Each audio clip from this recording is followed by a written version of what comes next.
បាទថ្ងៃនេះដែរខ្ញុំមកស្រាវជ្រាវចម្ងល់បងប្អូនយើងមួយចំនួនតូចដែលគាត់មានការឆ្ងល់នឹងពីបញ្ហាដែលយើងរកប្រាក់ចំណូលពីបណ្ដាញសង្គម Facebook ឬក៏ Page ដែលបងប្អូនទៅតែចាប់ផ្ដើមមានបងប្អូនគាត់ឆាតមកសួរខ្ញុំជាច្រើនពីដូចជារូបសញ្ញាបែបនេះ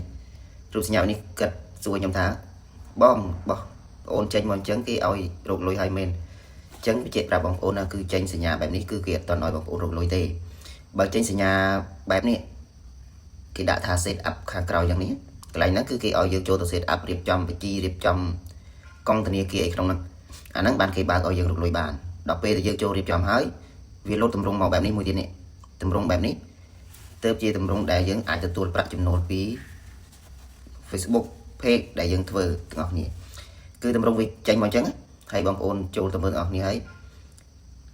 ហើយបងប្អូននឹងយល់ហើយគឺពីមុនបើថាពីមុនអារូបនេះពីមុនវាមានសញ្ញាកូនសោម្ដងបងប្អូនតែឡងនេះវាអត់មានកូនសោទេវាចេញសញ្ញាព្រួយដូចដែលយើងរៀបចំហើយអញ្ចឹងតែវាខុសគ្នាត្រង់ថាពេលយើងរៀបចំហើយវាមានរូបធនាគារខាងលើបងប្អូនឃើញមានរូបធនាគារខាងលើមាន payout របស់យើងខាងលើតែបើ